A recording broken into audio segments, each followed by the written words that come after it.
and welcome to today's video on some very basic principles for understanding the elements of music.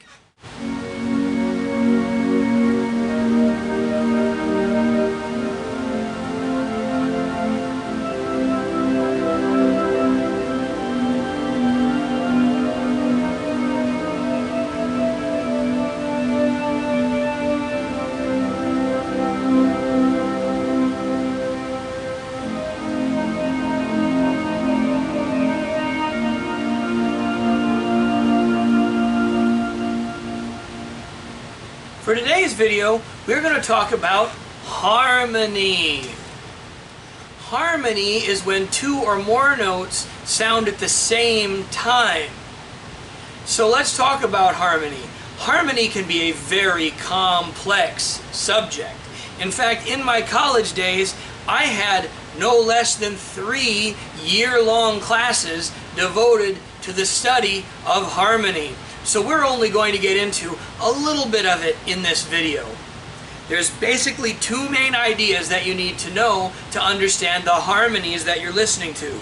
The first point is we have 2 notes sounding at the same time. I'm going to set my portasound to saxophone.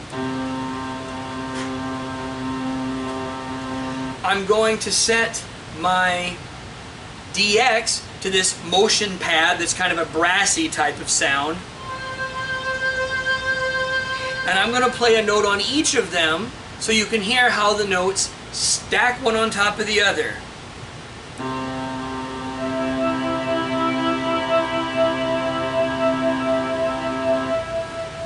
Pretty sound. We can also stack a whole bunch of notes and get just incredible mixtures of sound with it. Something maybe like this.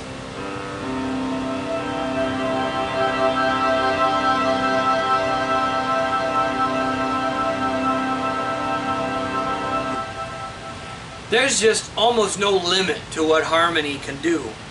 For the purposes of this video, we're going to talk about the 2 main types of harmony, and those are major and minor. Major is typically what we would associate with a happy sound, and minor what we would associate with a sad sound. There's all kinds of variations to that, but we're going to keep it simple in this video. I'm going to go back to the piano setting, and I'm going to play for you a melody that you're probably familiar with.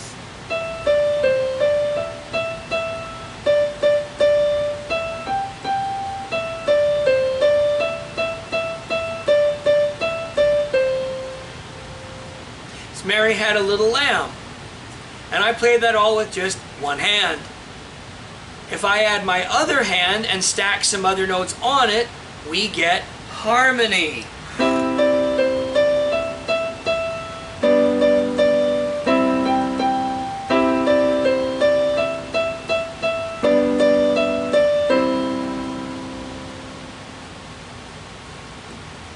And that's harmony.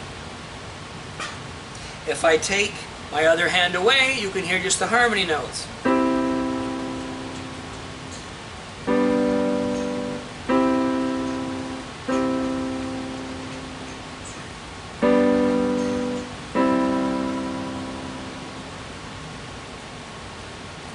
Without the melody, we wouldn't be able to recognize what song it was, but the harmony fills it out. Most songs will have a mix between major and minor chords, but one will be that home tone, that arrival chord that we're looking for at the end of the song. So for example, if I were to play Mary Had a Little Lamb again,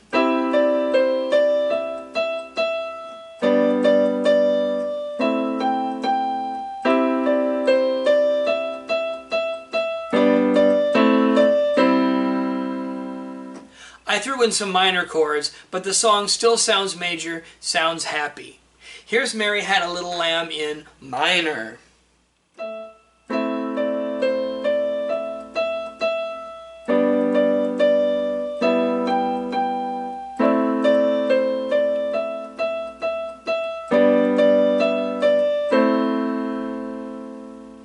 Some of you may know this already, But the same 3 or 4 chords are used in almost all music.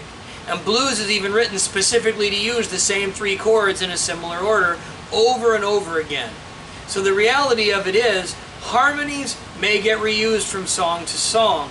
It just happens that way sometimes. It's important to quickly cover a concept. If you don't get this right away, that's okay. I just want to make it easier for you to understand what's going on here. We can number all the notes in a scale 1 through 7, and then on the 8th note it repeats and we have 1 again, but higher. So if I take the C major scale, 1, 2, 3, 4, 5, 6, 7, 1. Listen again. 1, 2, 3, 4, 5, 6, 7, 1. Chords are typically made using the first note, the 3rd note, and the 5th note.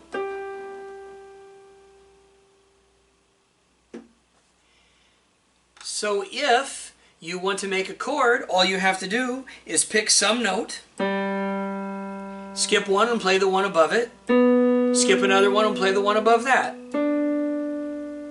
This happens to be a G major chord. I didn't pick that specifically, I just built a chord.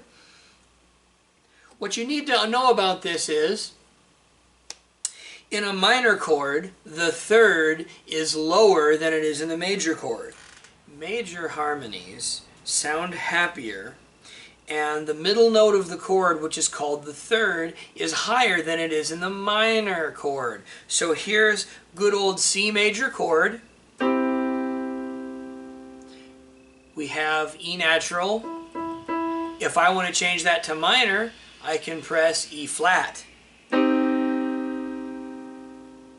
Once again, here's the comparison. Major, minor. So now what I'm going to do is I'm going to play some chords and you can tell me whether they're major or minor. Start out right here. Listen again.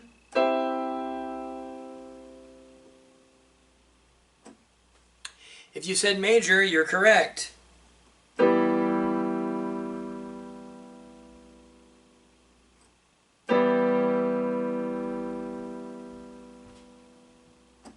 If you said minor, you're correct.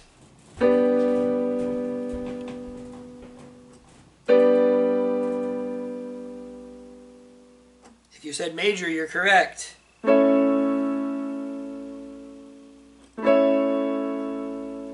Also major. Still major. Still major, still. Minor. And there's major again. So the next time you listen to your favorite song, ask yourself, am I primarily hearing a song that is in a major key or in a minor key? You might be surprised.